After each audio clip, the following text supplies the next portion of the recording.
I have to cut you down because I want to hear Franz Castro. Alam mo, Franz, paborito ka nila. 6 na silang nagpatigil. Congressman Castro?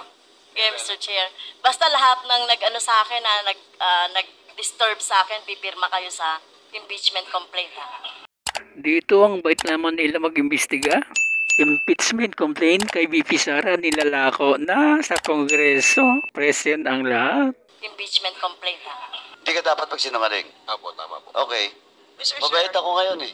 kasi nagtataka ako kung bakit ang importer pinapasa at 35 at nakikita nila na binibenta ng retailer at 50, lagpas 50. Ang laki-laki ng kita ng retailer. Eh kayo po, kayang-kaya niyo pong mga vital at magtayo ng retail outlets.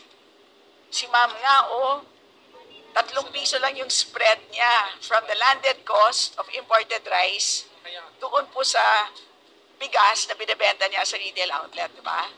Sorry, Mr. Chair, but hindi ko pa kayang sabihin na walang kasalanan ng importer. Sir, Pangalan lang po naman. under the BPI list of importers, you were listed in 2022.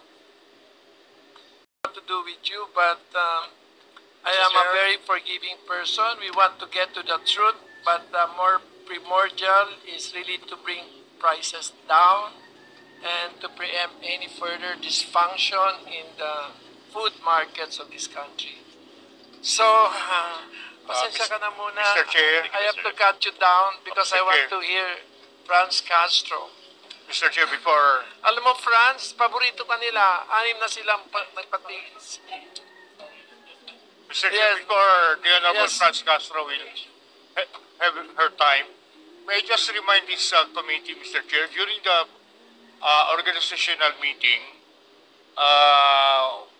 wherein we approved the rules and procedure under Session 8, it says that no members would be allowed to interject in any manner except the chair, so that other members would be given the time and opportunity na makapagtanong din kasi nagpipila tayo tapos at the end of the day, wala nang oras. So, just Yes, thank reminding you. the chair that we have to follow our rules and procedure.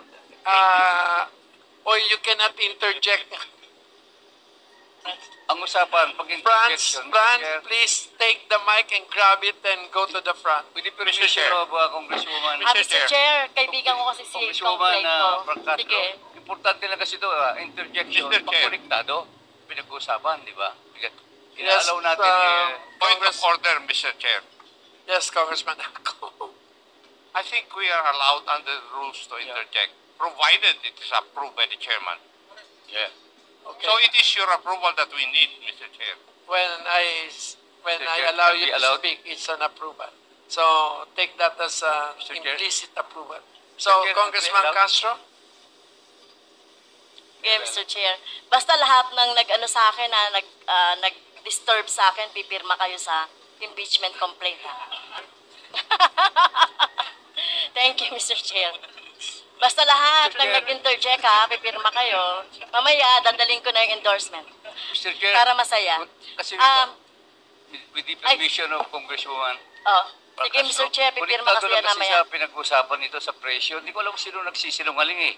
Kasi kanina sa slideshow natin doon, kanina nabasa ko presyo ng imports na BOC, lumalabas sa 31 pesos per kilo. So hindi totoo ang sinasabi ng Association ng Rice Retailers sa kanyang BPI, kay Director Panganiban, ang presyo ng imports na pumapasok sa merkado kahit na ang pinakamahal at pinakamasarap na bigas na galing sa Vietnam ay 36 pesos lang per kilo lamang ang presyo ayon sa reference values ng galing sa BOC. Kaya hindi po kasi tumutog Mr. Chair. Ang sinasabi ng Greco at ang Bureau of Applied Industry na ang premium rice ang rason ng kaya mahal ang presyo ng bigas sa merkado. That's all, Mr. Chair. Thank you, Julie. Itong committee na to, sabi ko nga super committee led by no other than our chair. So that later on, malaman natin bakit tumataas ang presyo ng bigas and other commodities despite yung mga binigay natin po na mga kaluwagan doon sa ating mga importers.